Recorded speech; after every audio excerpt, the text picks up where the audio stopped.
오늘 시간에는 출애굽기 강의 19번째 시간입니다. 십계명 강의 네 번째 시간으로서 제7계명과 제8계명이란을 어떻게 지킬 것인가라는 제목으로 함께 말씀을 살펴보기로 원합니다. 출애굽기 강의를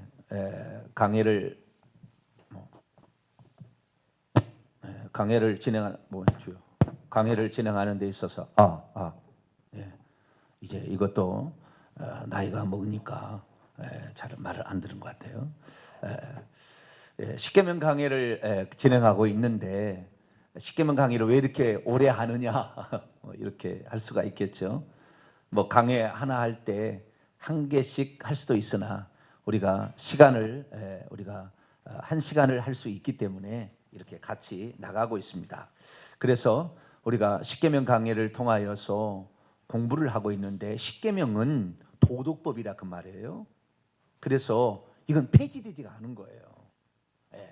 그러나 규례들이 들어있는 제4계명 안식일 계명은 절기법으로 된 의식법으로서도 있기 때문에 의식법은 폐지가 된 거예요.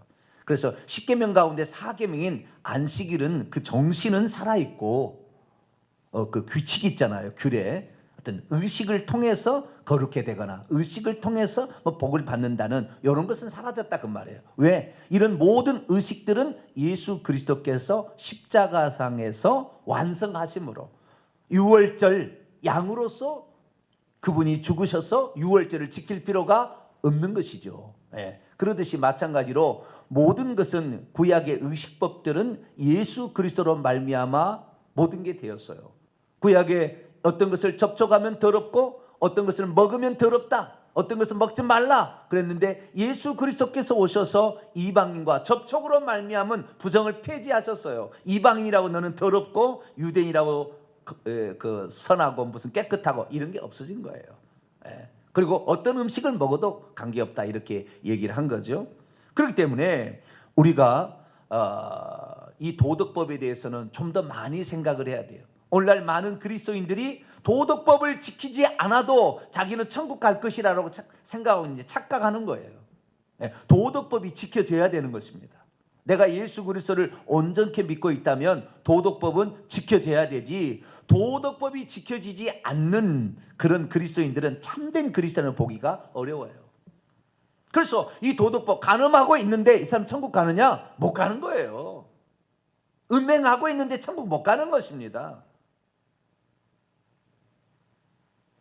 속으로 미워하는 살인을 미워하고 있는 것을 버리지 않는데 우리 교회 못 다녀요. 내가 하도 얘기하니까. 우리 교회 다니려면 회개하셔야 돼요. 그게 아주 중요한 거예요. 저희 교회는 3년 다니다 떠난 사람이 많아요. 왜? 회개치 않으니까요. 자기가 들어서 그 말씀을 회개해야 그 다음에 계속 나가는데 회개치 않으니까 그게 겸손해야 됩니다. 우리는 하나님의 말씀에 나와 있으면 그대로 실천해야 돼요. 도덕법을 우리가 지키지 않고 내가 천국 갈 자로서 확신을 갖는 것은 어리석은 거예요. 물론 이 십계명을 지켜서 그 행위로 천국 가는 건 아닙니다. 우리의 구원은 예수 그리스도, 할렐루야, 그분이 우리의 행위로 의롭다함을 얻을 육체가 없어요. 우리는 부족합니다. 그래서 예수 그리스도께서 우리에게 의의 옷을 입혀주셔야 돼요. 그분의 피로 우리 죄가 용서를 받기 때문에 그분의 의의 옷을 입는데, 의의 옷을 입은 다음에 죄를 지었으면 회개해서 그 옷을 빨아야 되는데, 예수 그리스도를 믿게 되면 회개치 않아도 나는 예수님이 내 마음속에 있다, 그럼 나는 구원 받는다, 이런 착각 속에 사는 거죠. 그래서 지옥 가는 거예요. 결국에 대부분이 지옥 가는 것입니다. 교회 다니는 사람이 90%가 지옥 간다잖아요. 왜요? 지은 죄를 회개치 않으니까. 그래서 우리가 모든 것은 다 혹시 못 지킨다 할지라도 회개는 하셔야 되는 거예요. 회개를 하게 되면 자동적으로 점점 죄는 멀어지게 되고, 하나님의 뜻은 십계명이에요. 하나님의 뜻이 실천되어지는 거죠. 하나님의 뜻이 완성되는 거죠. 그래서 우리는 십계명에 대해서 좀 더 많은 시간을 들여서 공부를 하고 있는 것입니다. 십계명은 크게 두 부분으로 되어 있습니다. 1계명부터 4계명 하나님에 관한 윤리죠. 인간이 하나님께 대해서 지켜야 될 윤리. 5계명부터 10계명은 사람이 지켜야 될 율입니다. 6가지는 내 부모를 공경하라부터 탐내지 말라까지 이 6가지 계명은 인간 계명인데, 인간 계명은 1계명부터 4계명을 잘 지켜보도록 훈련하는 거예요. 훈련하는 것입니다. 그래서 우리가 인간에 있는 계명을 지키지 않고 1계명부터 4계명을 지킬 수가 없습니다. 그래서 하나님의 영생에 들어가면은 어떤 계명을 지키리까 청년이 물어봤을 때 1계명부터 4계명은 얘기도 하지 않습니다. 그 청년에게 5계명부터 10계명을 지키고 있느냐, 5번째부터 10번째 계명을 지키고 있느냐를 물어보래. 왜? 네가 그것도 하지 못한다면 1계명부터 4계명이 안 될 거다 그 말이에요. 그러니까 내 부모를 공경하라는 것은 내 하나님 이외에 다른 신을 내게 두지 말라. 1계명을 잘 지키려면 부모를 공경하는, 웃어른을 공경하는 하늘의 웃어르신 하나님 아버지를 공경하려면 자기의 부모를 공경해야 되는 거예요. 그렇듯이 이 인간의 모든 계명들은 결국에 하나님을 잘 공경하고 하나님을 잘 섬기고 우상 숭배하지 아니하고 하나님의 이름을 영광스럽게 하는 것, 그리고 그분이 하신 일을 높여드리고 찬양하는 이런 일들을 잘 하기 위해서 우리가 인간 계명도 잘 지켜야 되는 거죠. 그래서 인간 계명에 대해서 우리가 공부하고 있는데, 오늘은 7번째 계명 간음하지 말라, 그리고 8번째 계명인 도둑질하지 말라, 이 2가지 계명에 대해서 우리가 함께 살펴볼까 합니다. 너무나 절수는 간단하네요, 그죠? 말도 너무 간단합니다. 간음하지 말라, 도둑질하지 말라. 너무 간단한데 내용은 방대합니다. 왜? 이 말씀에 관하여 성경 전체가 무엇을 어떻게 말씀하고 있는지를 우리가 이해해야 되기 때문에 그러는 거예요. 그래서 간음하지 말라, 왜 이것을 우리가 주목해야 되느냐? 단 하나 이유를 대라면은 고린도전서 6장 9절이에요. 자, 고린도전서 6장 9절 읽어볼까요? 고린도전서 6장 9절입니다. 왜 간음하지 말라라는 걸 우리가 관심을 가져야 되느냐 이거죠. 고린도전서 6장 9절 10절까지. 이것 때문에 그러는 거예요. 물론 다른 것도 중요한 이유가 있습니다. 그러나 궁극적인 이유는 이것 때문에 그런 거예요. 자, 고린도서 6장 9절 10절 읽습니다. 시작. 불의한 자가 하나님의 나라를 유업으로 받지 못할 줄을 알지 못하느냐? 미혹받지 말라. 음행하는 자나 우상 숭배하는 자나 간음하는 자나 탐색하는 자나 남색하는 자나 도적이나 탐욕을 부리는 자나 술 취하는 자나 모욕하는 자나 속여 빼앗는 자들은 하나님의 나라를 유업으로 받지 못하리라. 하나님의 나라를 유업으로 받지 못하. 우리가 하나님의 나라를 유업을 받는 것이 천국에 들어가는 거거든요. 근데 하나님의 나라를 유업으로 받지 못한다면 천국에 못 들어간다 그 말이에요. 어떤 자가 못 들어가냐? 거기에 보니까 간음하는 자나, 그 2가지가 더 있죠. 탐색하는 것, 아주 색을 쫓아가는 거죠. 성을 위해서 중독이 된 거예요. 중독. 탐색하는 자나, 그 다음 남색하는 자는 동성입니다. 동성애. 남자가 남자로 더불어 부끄러운 일하는 거. 그래서 이 간음하는 거, 그 다음에 색을 쫓아가는 거, 그 다음에 동성애 하는 거, 이런 사람들은 하나님의 나라에 결국에 못 들어가니까 이 땅에서 우리가 혹시 잘 살고 못 사는 건 그럴 수도 있겠지만 궁극적으로는 결국에 우리가 죽은 다음에 이 다음의 세계가 중요한 거 아니에요? 여기는 밭이에요, 밭. 천국에 들어갈 영혼들을 만들어서 데려가는 밭입니다. 어쩌면 공장이에요. 여기에서 우리가 정말 하나님께 쓰임 받아서, 여기서 하나님께 인정을 받아서 천국 곳간으로 들어가야지 이 불구덩이로 들어가면 안 된다 그 말이에요. 콩알이 돼야지 콩대가 되면 안 된다 그 말이죠. 똑같이 재배돼서 콩이지만 콩알이 되어서 천국 곳간의 곡식으로 들어가는 사람이 있고, 콩대로 남아서 불쏘시개로 끝날 사람이 있는데, 이것이 가장 중요한 거죠. 그러니까 우리가 간음하지 말아야 되고 이 성의 노예가 되지 말아야 될 것은, 이러면 지옥 간다 그 말이에요. 결국에 지옥 가고 싶으면 해야 돼요. 나는 그래도 지옥 가고 싶다, 나는 이게 너무 좋다, 저녁 시간에 은밀하게 무슨 야동 프로그램을 보고 있는 남자들, 대한민국의 기독교인들 어마어마하게 많습니다. 지옥 가세요. 그 사람 반드시 지옥 갈 겁니다. 회개치 않으면. 그렇게 가지고 이 한 입으로 두 말을 할 수가 없다고 그러잖아요. 쓴불과 단물이 나올 수 없어요. 하나님은 나하고 결혼하려고 준비된 사람들이 더럽혀지는 것을 원치 않아요. 신부 되게 하려고 당신이 우리의 옷을 만들어서 의의 옷을 입혀주었는데 더럽게 날마다 더럽혀가지고 빨지도 않고 그 더러운 옷으로 신부가 될 수 없는 거예요. 오늘 아침에 제가 새벽 기도 때 아주 특별한 얘기를 했어요. 무슨 얘기를 했느냐, 우리가 예수 그리스도를 믿기만 하면 무슨 행동을 해도 우리는 상관없이 구원을 받는다. 왜? 예수님의 공로로 우리가 구원을 받으니까 라고 들어온 거예요. 그러다 보니까 무슨 생각을 했냐면, 나는 죄를 좀 지어도 상관없구나. 예수 그리스도의 피로, 예수 그리스도의 공로로, 거기다 하나 더 나가요. 그리스도의 은혜로, 하나님의 은혜로, 하나님의 은혜와 예수 그리스도의 대속의 공로로 구원을 받는다 보니까, 물론 그것은 우리가 구원받을 수 있는 근거를 우리에게 제시해 줍니다. 우리는 예수 그리스도를 통하지 않고 구원받을 수 있는 방법이 없어요. 그분이 우리의 구원의 수단이자 방법입니다. 모든 것입니다. 우리의 행위로 구원받지 않아요. 그분이 모든 것인데, 그러나 그분이 우리의 모든 것인데도 불구하고 그분이 우리에게 그 의의 옷을 입혀준 것이 더럽혀지면 반드시 빨아서 우리의 죄를, 더럽혀진 죄를 깨끗이 씻어서 희고 깨끗한 세마포를 만들어야 주님 오시는 날 신부가 되는 거예요. 그러니까 요한계시록 19장에 이 어린 양의 혼인잔치가 가까웠다고 얘기를 하고 있는데, 어린 양의 혼인잔치는 진짜 혼인한다는 게 아니에요. 인간처럼 무슨 혼인하는 게 아니고 천국에 들어가는 것을, 잔치를 표현할 때 혼인잔치라고 하는데, 그 관계가 어떻게 해야 되는가를 말하고 있어요. 그래서 우리가 예수 그리스도를 믿으면 예수님과 약혼한 거예요. 약혼. 아시겠죠?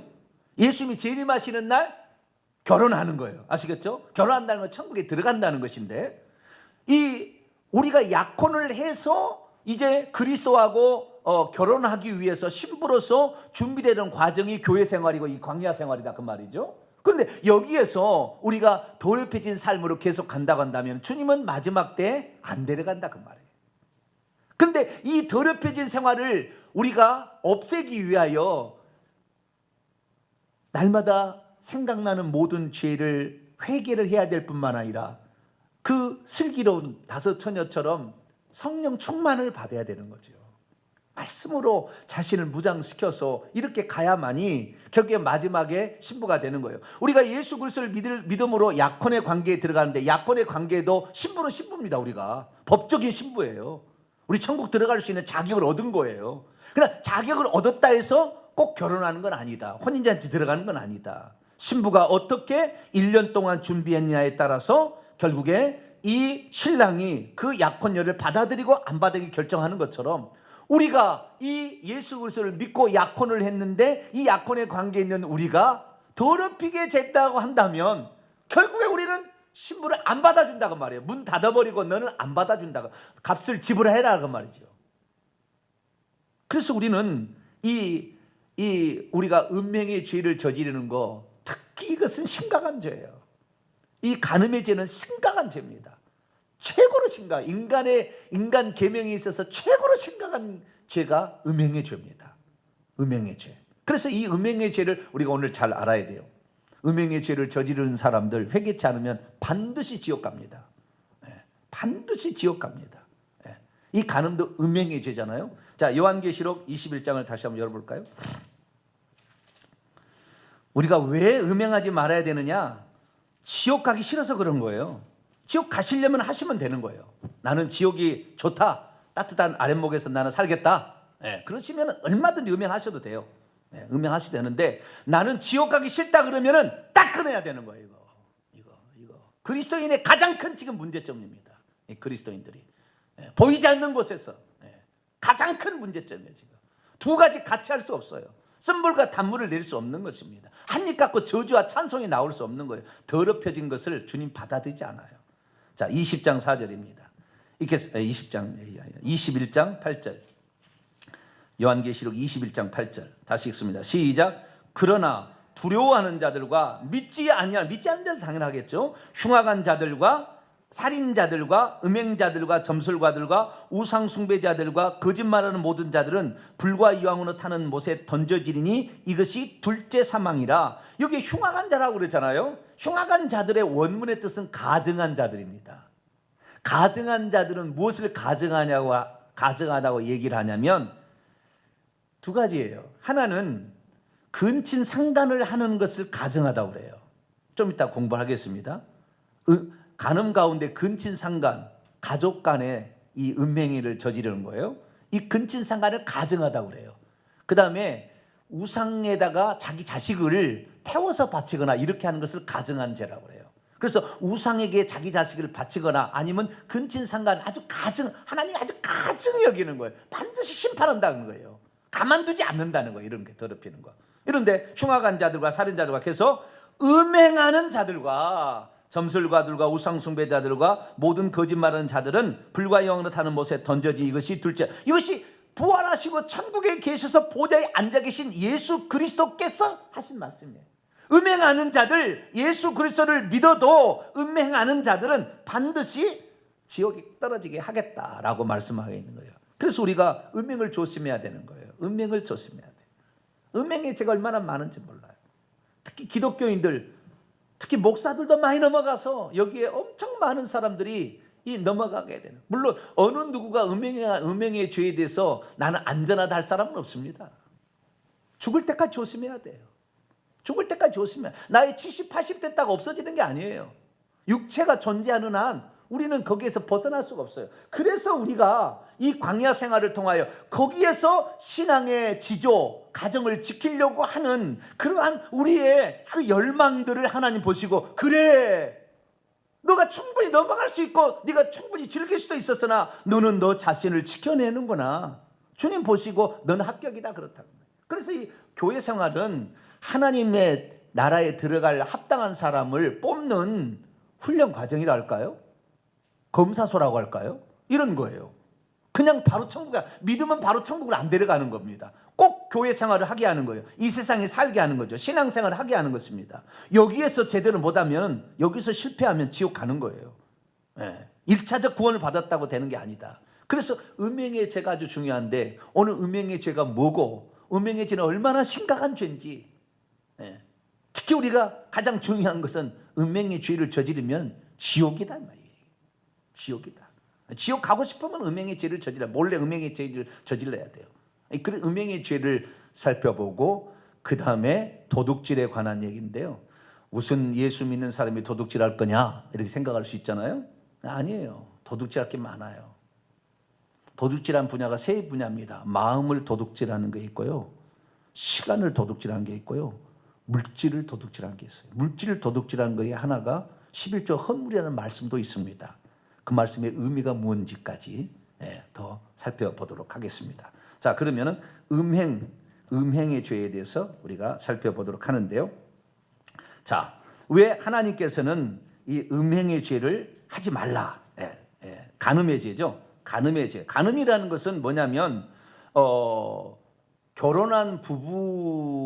결혼한 사람인데, 남자나 여자나 결혼한 사람인데 결혼 관계의 그 부부 위에 다른 사람을 탐내서 성적인 욕망을 채우는 것, 이것을 간음이라고 얘기를 하는 거예요. 그래서 이 간음이라는 것은 이미 결혼해서 결혼한 사람을 대상으로 하는 것이고, 음행의 죄라는 것은 결혼과 상관없이 처리가 되는 거예요. 그러니까 간음의 죄는 이미 부부의 정조를 지켜야 되는 거예요. 우리가 하나님을 믿기로 결정했으면 하나님만 믿어야지. 힘들다고 점쟁이 찾아가요? 아니, 내가 얼마 전에 유튜브를 검색하다가 어떤 점쟁이를 나왔어요. 그래서 점쟁이가 뭐 하는가 내가 봐봤거든요. 그랬더니 이 교회 권사님 오냐고 이제 물어볼게. 예수 믿는 사람 오냐고 하는데, 예수 믿는 사람 오지. 예수 믿는 사람 오지. 권사도 와. 이렇게 깜짝 놀랐어요. 그런데 내가 깜짝 놀랐다니까. 세상에 예수 믿는 사람이 점쟁이 집에 간다는 말이에요. 심각한 것입니다. 심각한 것. 그러니까 이 음행의 죄라는 것은 부부의 정조 대의를 지키듯이 우리가 하나님을 믿기로 결정했으면 목에 칼이 들어와도 절에 안 가는 거예요. 목에 칼이 들어와도 점치고 이르지 않는 거예요. 오직 하나님만 바라보는 거예요. 아무것도 보이지 않고 아무것도 들리지 않아도 나는 오직 주 예수 그리스도, 할렐루야, 그 대의를 지키라, 그 말이에요. 그래서 간음하지 말라는 것은 두 번째, 우상 숭배하지 말라. 우상을 만들지도 말고 절하지도 말고 섬기도 말라. 절하는 것은 단회적이라고 한다면 섬기는 것은 반복적인 거예요.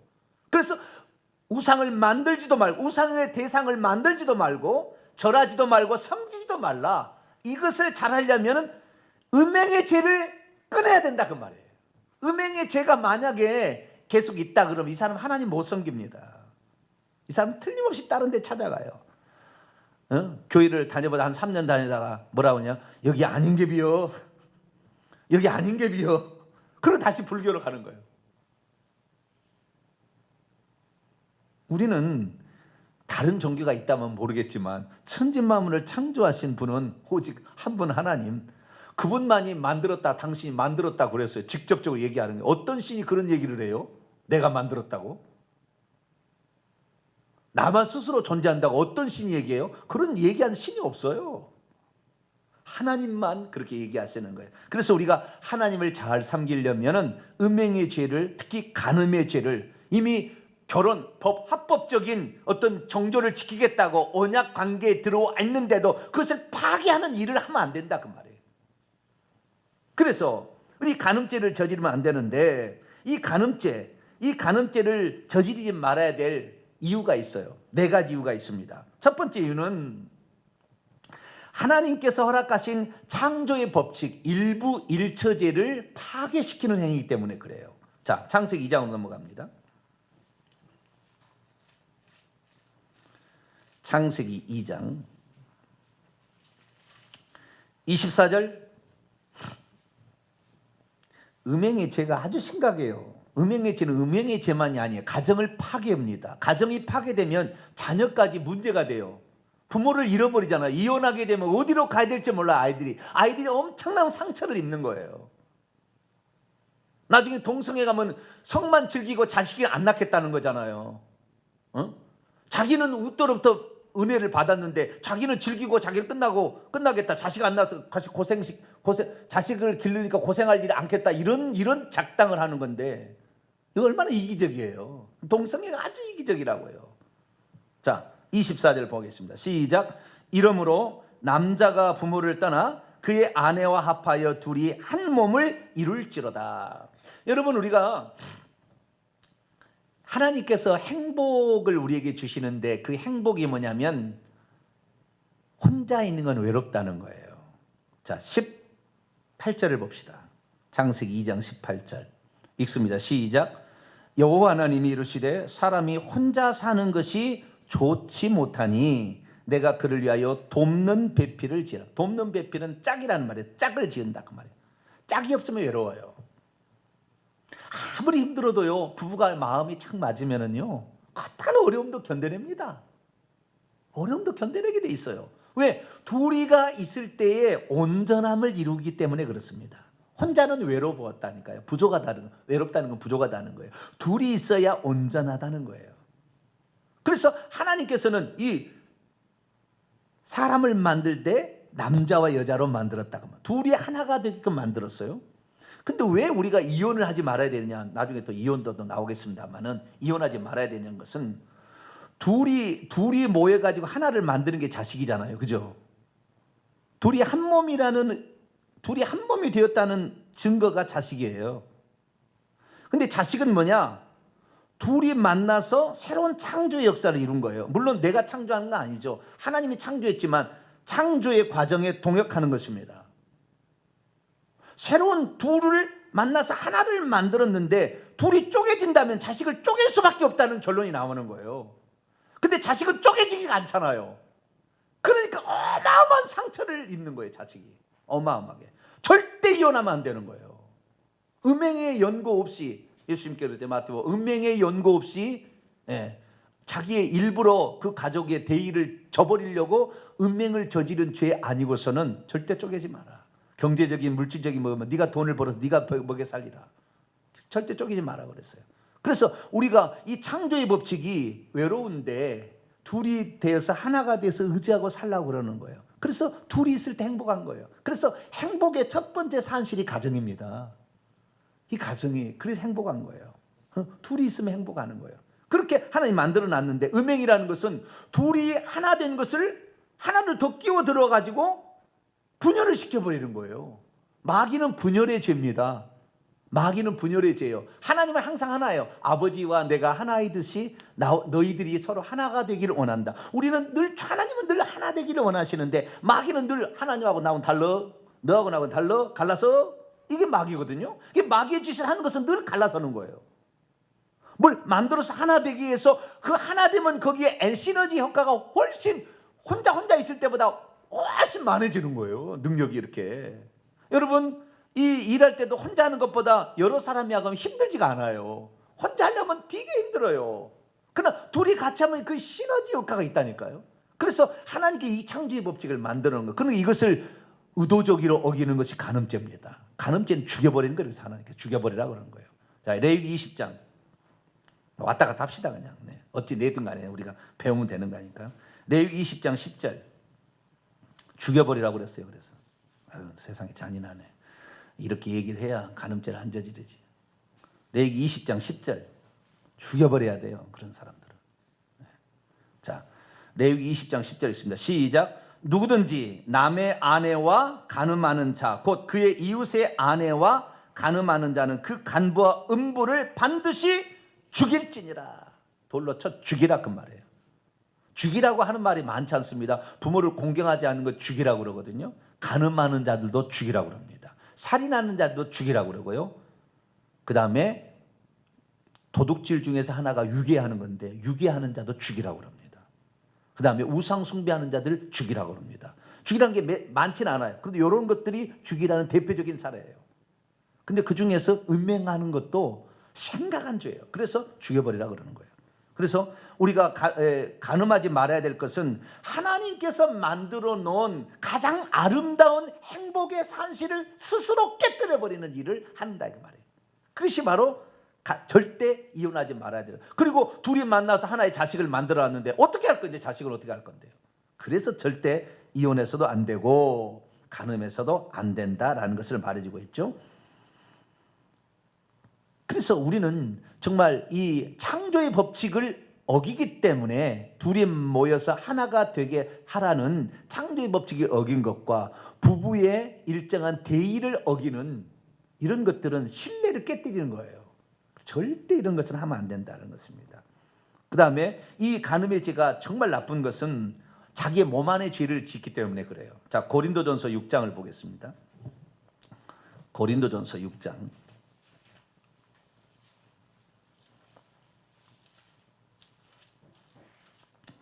이 죄 중에서 죄는 다 밖으로 짓는 죄입니다만 몸 안에 죄를 들여오는 죄가 바로 간음의 죄예요.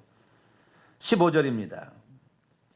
고린도전서 6장 15절 읽습니다. 시작. 너희 몸이 그리스도의 지체인 줄 알지 못하느냐? 내가 그리스도의 지체를 가지고 창녀의 지체를 만들겠느냐? 결코 그럴 수 없습니다. 우리의 몸은 거룩한 하나님의 전이 돼. 예수 그리스도를 믿으면 거룩한 하나님의 전이 되는데 더럽혀짐으로 창녀의 몸을 만들 수 없다. 그 왜 그러냐면 18절에 나와 있어요. 18절 시작. 음행을 피하라. 사람이 범하는 죄마다 몸 밖에 있거니와 음행하는 자는 자기의 몸의 죄를 범하느니라. 그래서 음행의 죄를 저지르면 거의 양심에 화인 맞습니다. 만약에 가정을 가지고 있는 사람이 외도를 하잖아요. 그 사람은 이미 양심에 화인 맞아서 도장 찍혀가지고 죄를 죄로 여기지 않아요. 음행을 자기가 가정을 일부러 의도적으로 어떻게 됐든 간에 우선 잘못돼가지고 혹시 그렇지만 의도적으로 음행의 죄를 범하는 것은 양심에 이미 그 털이 났다. 양심의 가책을 느끼지 않아 버립니다. 돌이키기 어려워요. 음행의 죄를 저질러서는 목회자랄지라도 다 지옥 가는 것 같아요. 내가 봤을 때. 네. 그래서 이 음행의 죄는 특별히 우리 몸이 거룩한 하나님의 성전인데 여기에다가 죄를 직접적으로 범하기 때문에 하나님 가만 안 두시는 거예요. 자, 19절 읽습니다. 19절, 6장 19절 시작. 너희 몸은 너희가 하나님께로 받은 바 너희 가운데 계신 성령의 전인 줄 알지 못하느냐? 너희는 너희 자신의 것이 아니라. 고린도서 3장입니다. 고린도서 3장. 하나님 가만두지 않아요. 음행의 죄는 가만두지 않아요. 16, 17절. 음행의 죄는 반드시 지옥 갑니다. 반드시 끊어야 돼요. 자기의 금식을 하고 뭐 어쨌든 간에 끊어야 돼요. 그렇지 않으면 반드시 지옥입니다.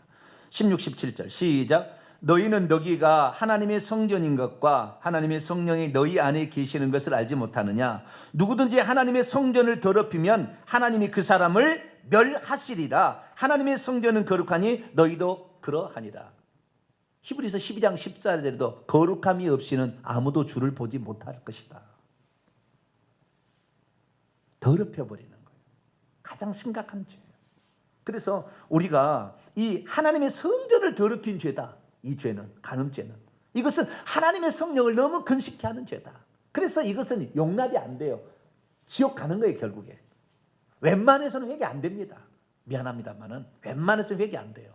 회개하셔서 자우지가 구원을 받아야 되겠지만 웬만해 안 된다. 그게 처음부터 아예 이걸 포기하셔야 돼요. 포기하셔야 된다. 말이 좀 이상하네. 처음부터 이런 죄를 짓지 마세요. 이거 짓기 때문에 넘어가 버리면 돌이키기가 어렵다 그 말이에요. 특히 아까 제가 얘기했습니다마는 이런 죄는 우리가 지옥에 떨어지기 때문에, 지옥에 떨어뜨리는 죄이기 때문에 절대 음행하면 안 된다는 거예요. 자, 히브리서 13장을 볼까요? 히브리서 13장 4절입니다. 히브리서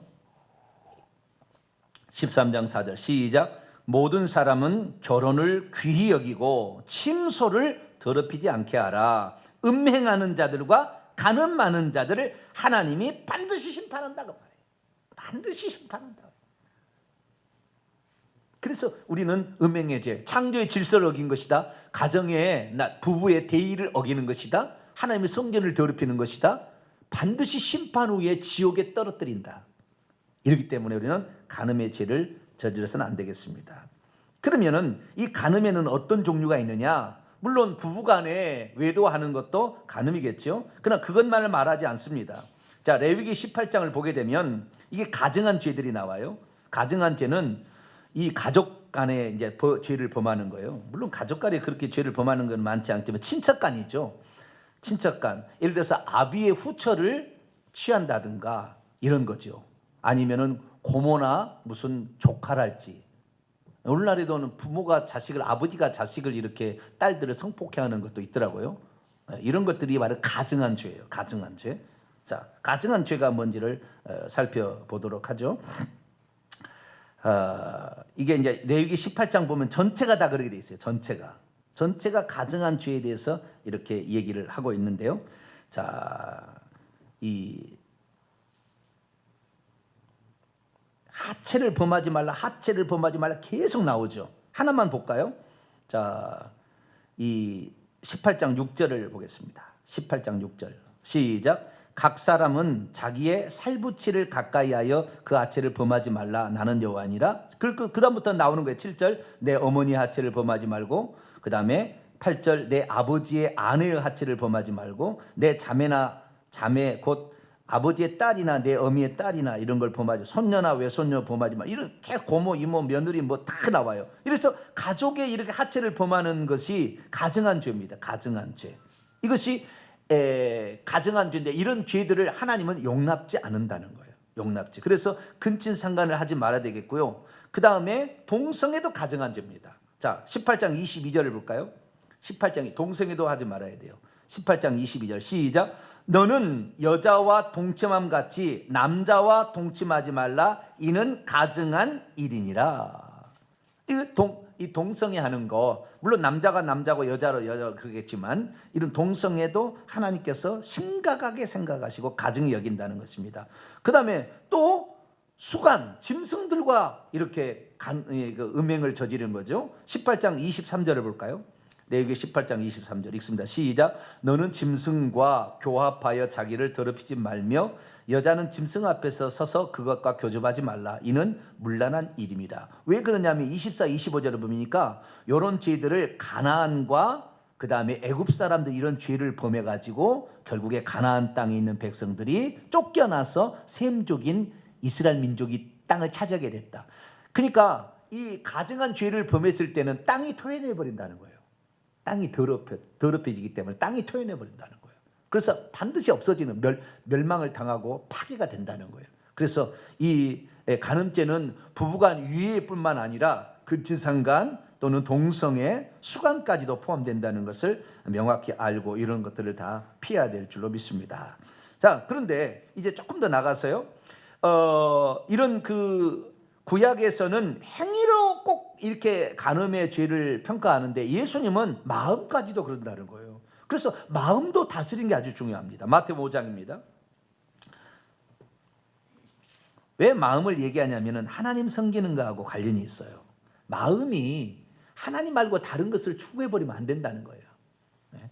자, 마태복음 5장 27절부터 마태복음 5장 27절부터 보면은 28절이 중요합니다. 27, 28 읽습니다. 시작. 또 간음하지 말라 하였다는 것을 너희가 들었으나 나는 너희에게 이르노니 음욕을 품고 여자를 보는 자마다 마음에 이미 간음하였느니라. 이 간음이라는 것을 행위로서만 구약에서는 죄라고 명명했는데 산상수훈에 육신을 입고 오신 하나님께서는 마음으로 짓는 간음도 간음이다. 마음으로 짓는 거. 예. 여기에서 여자를 보고 음욕의 생각을 들 수는 있습니다. 그러나 지나가는 것은 죄가 아니에요. 그렇게 음욕을 품을 수 있어요. 그러나 지나가는 건 죄가 아닌데 계속 그 생각을 가지고 있으면 그게 범죄를 하는 거예요. 근친상간도 마찬가지고 이런 거는데요. 루벤이 대표적인 근친상간이에요. 자기의 서모 비라하고 나중에 통간을 하게 됨으로 말미암아 그는 불쌍히 여기면 그는 모든 장자의 권위를 다 잃어버렸어요. 싹. 그거 한 번 죄를 범해가지고 두 번도 아니야. 딱 한 번이거든요. 한 번 죄를 범해서 장자가 자식에게 축복할 수 있는 축복권을 잃어버립니다. 제사장의 권한을 잃어버립니다. 언약을 계승하는 계승권을 상실합니다. 다 상실하는 거예요. 언약의 계승권은 유다 지파 넷째 아들로 가고 제사장은 셋째 아들 레위로 가는 것입니다. 그 다음에 이 축복하는 이런 것은 결국에 요셉에게 가가지고 요셉으로 또 넘어가 버리고 다 그래서 이 재산의 축복 모든 축복을 다 잃어버리는 거예요. 그래서 음행의 죄는 모든 것을 잃어버린다. 특히 죽어서 천국에도 못 들어간 죄다 생각하시고 이런 음행의 죄를 완전히 벗어버리기 바랍니다. 그런데 오늘날에 지금 심각한 문제는 뭐냐면 이혼의 문제예요. 이 간음의 문제, 이혼의 문제가 있다는 거예요. 이혼을 무엇이 간음이라고 정확히 얘기한 걸 알아야 돼요. 나는 과거에 이 사실을 잘 몰랐어요. 근데 나중에 알고 내가 이것이 간음죄를 저지르는 거구나. 난 나중에 알았어요. 깜짝 놀랐습니다. 자, 마태복음 5장 지금 들어왔으니까요. 32절입니다. 무엇이 음행의 죄인가? 간음의 죄인가? 자, 32절 읽습니다. 시작. 나는 너희에게 이르노니 누구든지 음행한 이유 없이 아내를 버리면 이는 그로 간음하게 함이요 또 누구든지 버림받은 여자에게 장가드는 자도 간음함이니라. 이게 무슨 말이냐면 내가 음행한 이유 없이 자기 아내하고 이혼을 했어요. 그럼 내가 장가를 가잖아요. 그럼 나는 간음죄를 저지르는 거예요. 그 다음 내가 음행한 연고 없이 자우디가 이혼을 했는데 이혼한 여자에게 누가 와서 장가를 들었어요. 이 남자도 간음죄를 저지르는 거예요. 왜? 이 여자 하나님께서 짝진 것을 나눌 수 없기 때문에 만약에 이혼을 당했으면 어떤 사람 내게 상담이 왔어요. 이혼을 해야 되겠다 얘기를 해서 제가 그랬어요. 이혼을 하시려면 둘 중에 하나밖에 방법이 없다. 다시 합치든지 영원토록 홀로 사든지 둘 중에 하나를 선택해야 된다. 만약에 둘 중에 하나가 안 되려고 또 누구하고 재혼할 생각이 있으면 당신 간음한 거니까 절대 하지 마라. 근데 전화를 딱 끊어요. 누구하고 결혼하려고 지금 이혼 이거 상담을 한 거예요. 그 간음죄. 성경은 정확히 얘기하는 거예요. 이 음행한 이유 없이 이혼하는 모든 사례들은 전부 나도 이혼했으면 그대로 살아야 돼. 영원. 아시겠죠? 이혼하시려면 영원히 그렇게 살아야 돼. 이혼하시려면 이혼한 상태로 영원히 죽을 때까지 살려면 이혼하시고, 다시 재혼할 마음이 있거나 또는 재혼할 가능성이 있다면 절대 하지 말아야 되는 거예요. 둘 다 간음이 되는 거예요. 나 이혼한 여자도 이혼한 남자도 다시 재혼하게 되면 다 간음죄를 저지르고 있는 거예요. 이런 사람 천국 못 갑니다.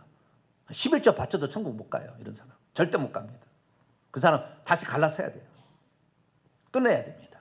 그렇지 않으면 절대 천국 못 가는 거예요. 성경이 정확히 가르쳐주고 예수님이 정확히 얘기해 버렸어요. 자, 누가복음 16장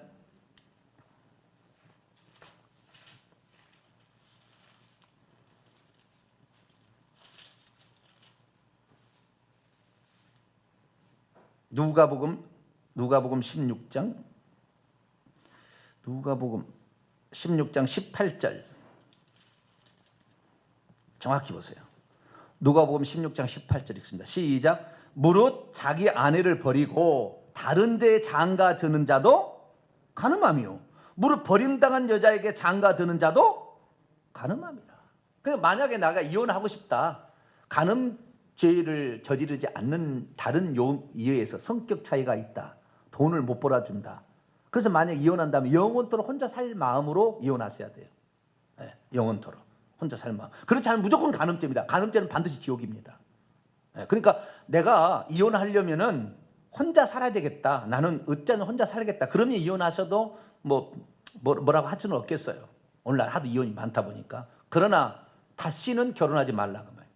네, 다시는. 왜? 간음죄는 지옥에 가는 거니까. 자기가 지옥에를 스스로 걸어 들어가는 무덤을 파는 거예요. 절대 그러면 안 된다는 것을 정확히 아시고, 재혼하는 거 이거 조심해야 된다는 거, 그리고 이혼하는 거 이거 절대 하지 말아야 된다는 거, 음행한 이유 없이는 의논 안 돼요. 그럼 재혼은 단 하나 가능성 있는 재혼은 있어요. 재혼은 그것은 뭐냐면 남편이 죽었을 때,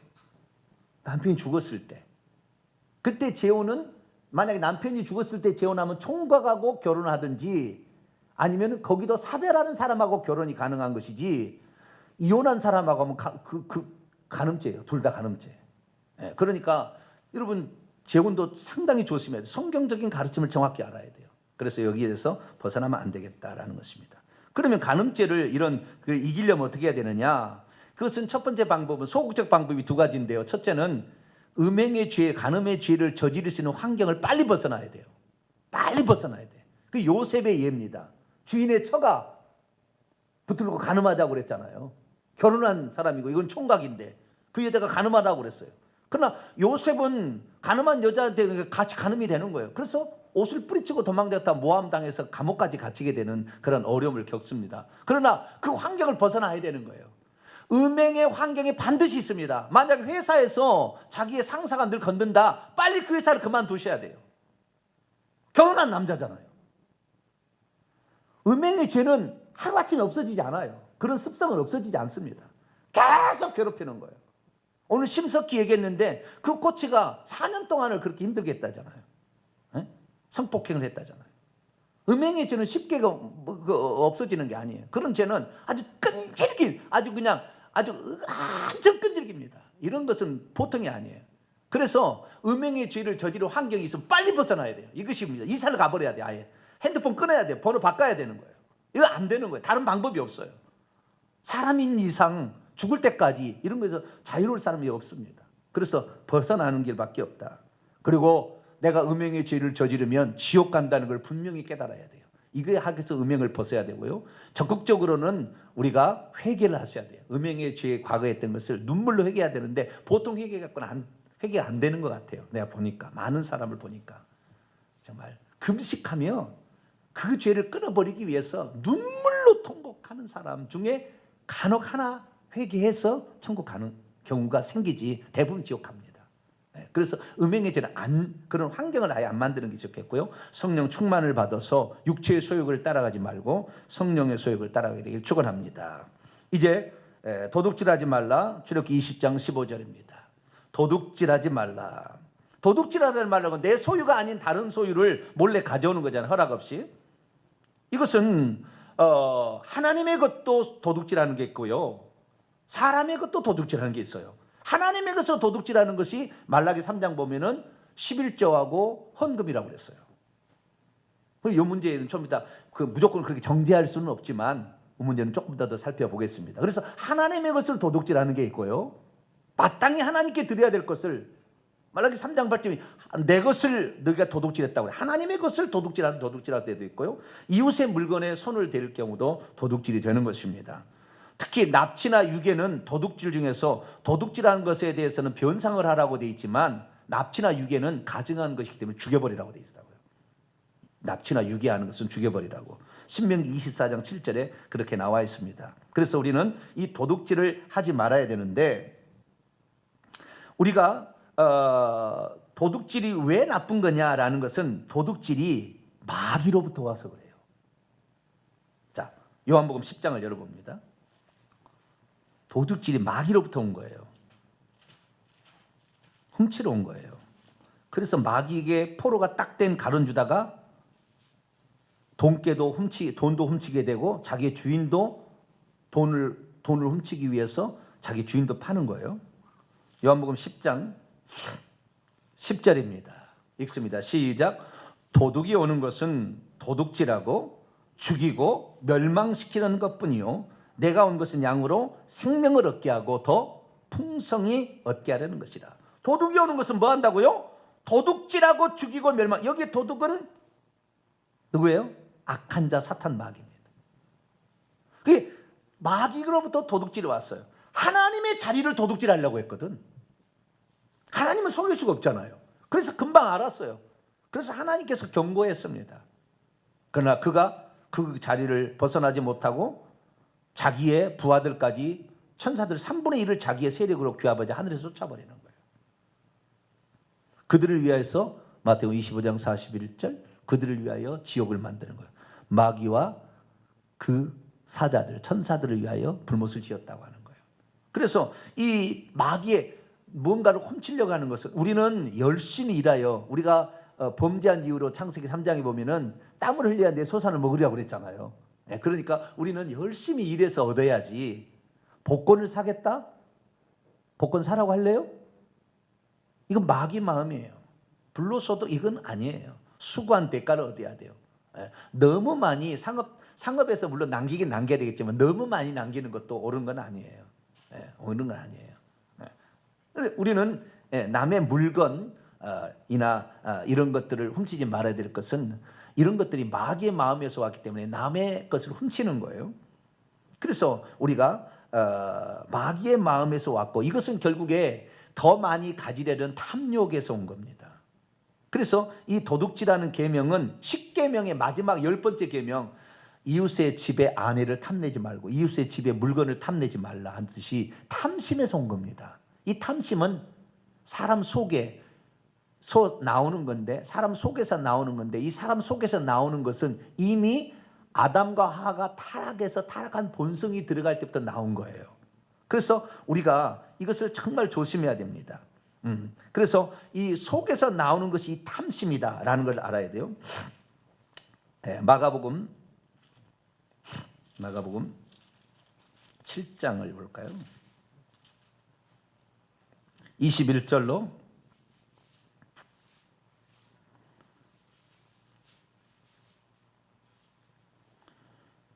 23절까지. 마가복음 7장 21절 23절. 아담과 하와가 타락한 후에 타락한 본성이 들어가 있다 그 말이에요. 21절 23절 있습니다. 시작. 속에서 곧 사람의 마음에서 나오는 것은 악한 생각 곧 음란과 도둑질과 살인과 간음과 탐욕과 악독과 속임과 음탕과 질투와 비만과 교만과 우매함이니 이 모든 악한 것이 다 사옥에서 나와서 사람을 더럽게 하는. 속에서 나오는 이미 아담이 범죄함으로 마귀의 본성이 들어가 버린 거예요. 그래서 도둑질, 탐욕 나오는 거예요. 이런 것들이 마귀의 본성이라는 것, 그래서 알고 우리가 도둑질하면 내가 마귀 짓을 하고 있구나 이렇게 생각하시면 돼요. 그러면 어떤 것이 도둑이냐? 세 가지 도둑에 반한 거 있어요. 마음을 훔치는 거예요. 압살롬이 그랬죠. 자기 아버지의 백성들의 마음을 훔쳤어요. 자기가 축복해주고 막 안아주고 막 이렇게 해가지고. 그래서 아비의 나라를 훔쳐버립니다. 나중에 아비가 전쟁하지 않으려 아들을 압살롬을 살리려고 일부러 도망을 칩니다. 도망을 쳐요. 그때 아이도벨 사건이 나오잖아요. 그때 사건이 나오는데 이 아비의 마음을 훔쳐서 결국에 그 어떻게 됐습니까? 그가 너무 잘생겼거든. 그래서 여자들이 그냥 그 압살롬 보면은 그냥 침을 질질 흘렸다는 거 아니에요? 그런데 그가 그렇게 아름다운, 가장 아름다운 거, 머리가 길었단 말이에요. 근데 나중에 죽을 때는 이 머리가 상수염이 걸려가지고 델렁델렁 하다가 목 잘려, 심장이 찔려서 목 잘려 죽게 되는 거예요. 자기의 가장 아름다움이 가장 치명적인 약점이 되어서 그렇게 죽는 거예요. 그래서 사람의 마음을 훔치는 거, 이거 조심해야 돼요. 남의 마음을 훔치는 거, 한 사람 마음 훔치면 돼요. 자기 남편과 아내. 할렐루야. 훔치는 건 좀 이상한데, 자우지가 마음을 사는 거, 이런 건 다른 사람의 마음을 훔치면 안 된다 그 말이에요. 두 번째는 뭐냐? 물질, 재물을 훔치면 안 돼요. 재물을. 아시겠죠? 재물. 이 재물은 하나님의 것도 있고 사람 것도 있겠죠. 그래서 재물이 있는데요. 이 재물 가운데 하나님의 것이 11조가 이런 거 있습니다. 조금 이따 살펴보도록 하고요. 그 다음에 시간입니다. 시간. 시간도 훔치는 거예요. 여러분, 지각하는 것은 남의 시간을 훔치는 거예요.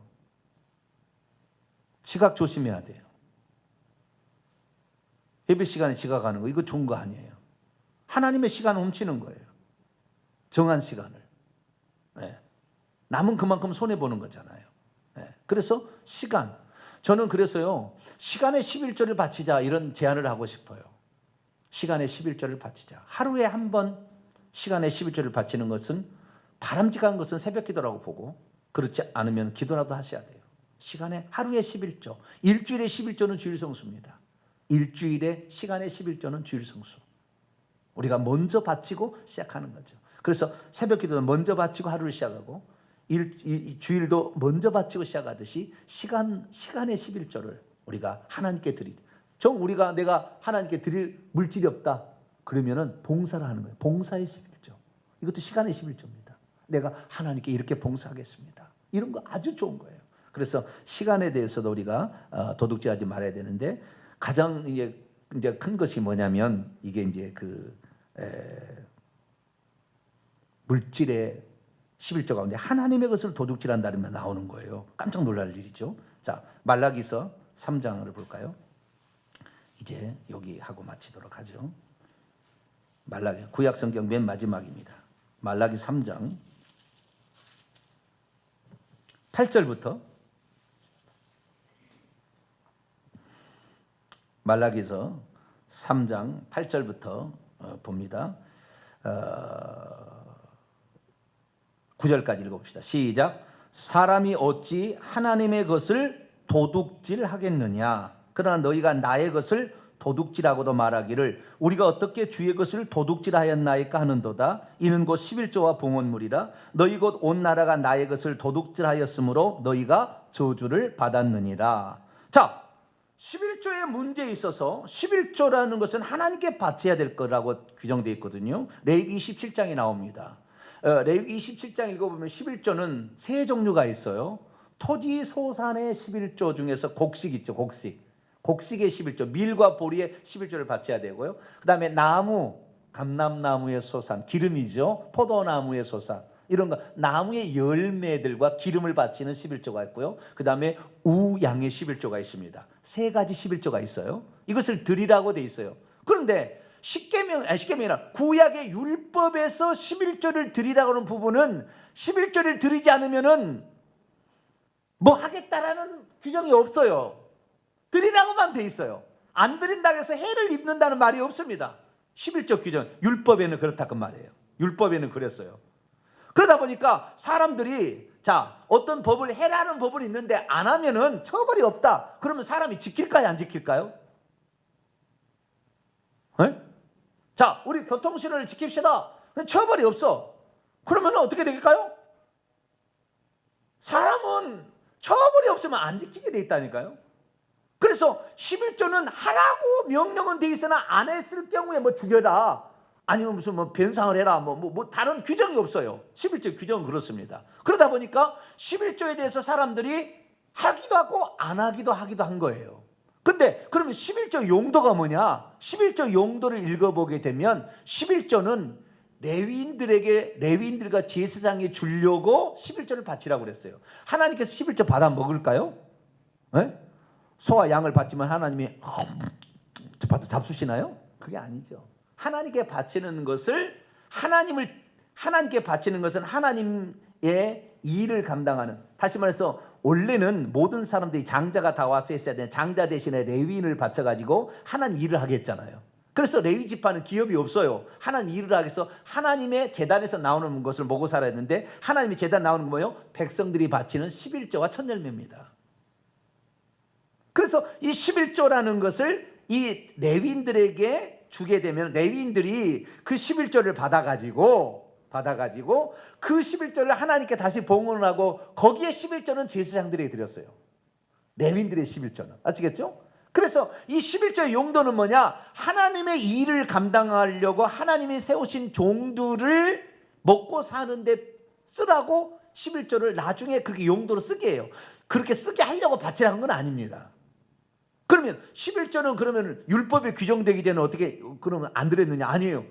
율법에 규정되기 전에 두 번의 사례가 나오는데, 창세기 14장에 보면 아브라함이 전쟁에 가가지고 조카 롯을 이렇게 구출해 오면서 전쟁에 승리했는데, 샬렘한 멜기세덱이 나와서 축복을 해주는 거예요. 지극히 높으신 하나님께서 당신에게 복을 주시옵소서라고 축복을 해주는 거예요. 그러니까 아브라함이 너무 감사해서 나를 축복해 주는 사람을 위해서 제가 11조를 드립니다라고 자기가 본 이 전쟁에서 뺏어온 양식이나 또는 전리품 있잖아요. 물건들의 11조를 그 제사장에 바친 일이 있어요.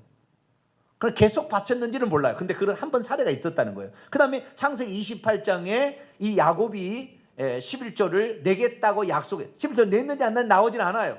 그런데 하나님께서 만약에 이 베델에 가다가 꿈을 꾸면서 나를 평안히 이 집에 돌아오게 하시면 내가 번 모든 소득의 10분의 1을 하나님께 드리겠습니다 라고 서원을 하는 서원 기도에 11조가 나와요. 그런데 들었는지 안 들었는지는 알 수가 없어요.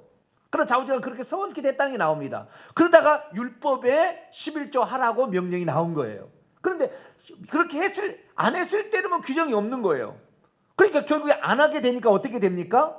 하나님의 종들이, 레위인과 제사장들이 자기들이 그 백성들이 바친 11조로 살 수가 있는데 안 바치니까 굶어 죽게 생겼다 그 말이에요. 그러니까 개인 어떤 집에 가서 제사장 노릇을 하고 성전에 봉사를 하지 아니하고 돈 준다는 곳에 가서 그렇게 해서 성매매하듯이 제사장직을 매매를 한 거예요. 그래서 온갖 나라가 타락해 버렸어요. 다 제사장이 없어지고 이게 거룩한, 그래서 돈만 있으면 되는 어떤 그런 세상으로 전락돼 버렸어요. 그래서 느헤미야가 이 나라가 망해서 바벨론 포로 갔다가 다시 성전을 짓게 될 때, 성벽을 질 때 될 때 11조를 제대로 해야 된다. 이것을 엄청 강조합니다. 그래야만이 우리의 제사장들이 그 역할을 잘 감당해야 우리가 평안하다라고 얘기를 하는 거죠. 그래서 이 11조를 이 구약 성경에서는 이렇게 뭐 특별한 게 없는데, 하도 나중에는 타락하니까 하나님께서 나중에는 이 말라기서에 들어와 가지고는 나의 것을 훔치는 도둑이다라고 규정을 한 거예요. 율법에는 그런 규정이 없었는데 나중에, 왜? 하도 사람이 벌을 안 주니까 죄를 범하는 거예요. 그래서 여기에서 도둑질한 것이고 그것 때문에 너희들이 저주를 받는 것이다 라고 정의를 했습니다. 그럼 11조를 드리면 어떻게 할까요? 10절에서, 자, 말라기 3장 10절에서 12절까지 읽습니다. 10절 12절 시작. 만군의 여호와가 이르노라, 너희의 온전한 11조를 창고에 들여 나의 집에 양식이 있게 하고, 그곳으로 나를 시험하여 내가 하늘 물들을 열고 너희에게 복을 쌓을 것이 없도록 붙지 아니하나 보라. 만군의 여호와가 이르노라, 내가 너희를 위하여 메뚜기를 금하여 너희 토지 소산을 먹어 없애지 못하게 하며 너희 밭에 포도나무 열매가 기한전에 떨어지지 않게 하리니 너희 땅이 아름다워짐으로 모든 이방인이 너희를 복되다 하리라. 만군의 여호와의 말이니라. 하늘 문을 열고 하나님께서 복을 주신대요. 왜? 이렇게 해야만이 질서가 서게 되고 하나님의 일들이 감당이 되니까 이렇게 복을 주시는데, 두 가지 복이에요. 11절에 보니까 메뚜기를 금하여 너희 토지 소산을 먹어 없애. 그러니까 우리가 가지고 있는 것이 충나지 않도록 보호해 주는 역할을 하는 거예요. 11조가. 에? 어떤 사람은 11조를 내기가 너무 아깝대. 이건 내면은 못 살 것 같다는 거예요. 그래서 못 내는 거예요. 이거 내면은 우리 식구 계산이 안 쓴다는 거예요. 그래서 그걸 안 내게 되는데요. 안 내게 되면은 내게 된 사람은 뭐냐? 그 나머지 10분의 1을 내면 10분의 9를 하나님이 보전해 준다는 법칙이에요. 이게 11조가 10분의 9를 하나님이 세어나가 충나지 않도록 보전해 주는데, 내가 11조를 안 내고 써도 사건 한번 터지고 병원에 한번 가고 누가 터져버리면 훨씬 돈 많이 나가버립니다. 첫 번째 복은 뭐냐면 나머지 것을 하나님이 지키고 보존해 준다는 것이고요. 두 번째는 뭐냐? 너희 밭에 포도나무 열매가 기한 전에 떨어지지 않게 하여. 이것이 소출이, 우리가 받을 소출이, 우리가 얻을 소득이 있는데 이 소득이 충나지 않도록, 있는 것이 새나지 않는 것도 하지만 우리가 얻을 것, 받을 것도 새나가지 않도록 하는 거예요. 그러니까 우리가 수고한 대로 받을 수 있는 복을 하나님이 주게 하는 놀라운 복이 뭐다? 11조다 그 말이에요. 이것은 하도 사람이 11조를 하지 않으니까 하나님이 시험해 보라고 할 정도로 약속한 것입니다. 그래서 11조는 하는 게 좋아요.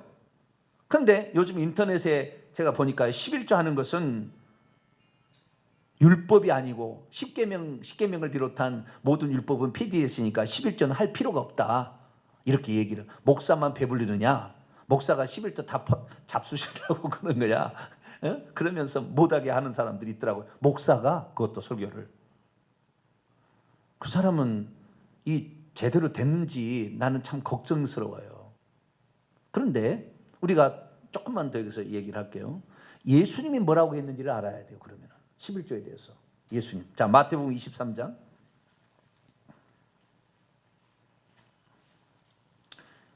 마태복음 23장 23절입니다.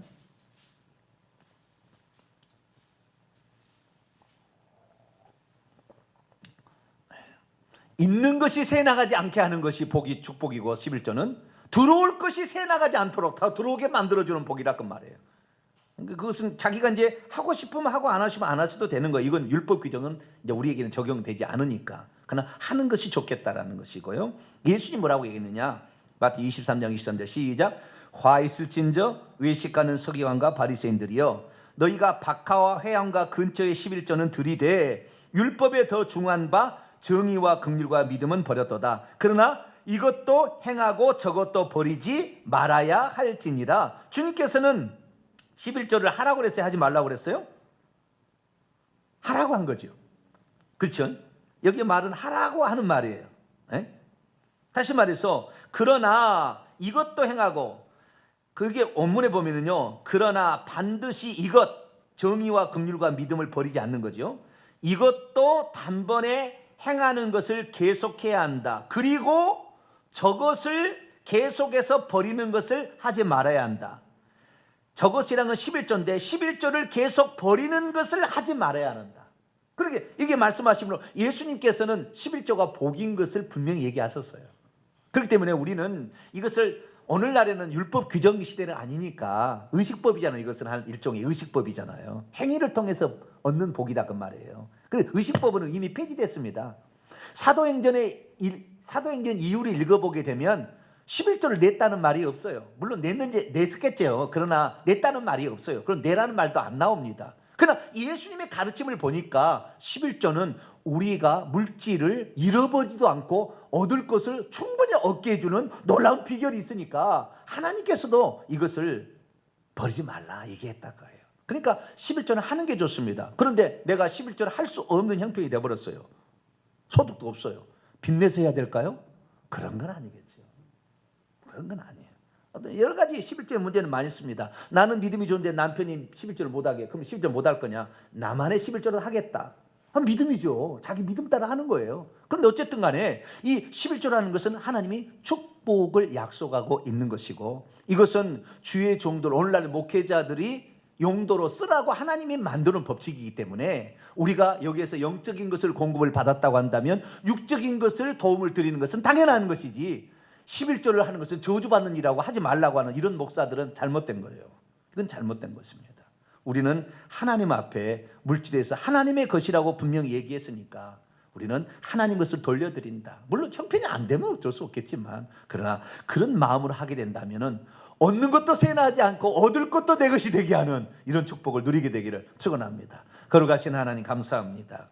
오늘 간음의 문제와 도둑질의 문제에 대해서 들었습니다.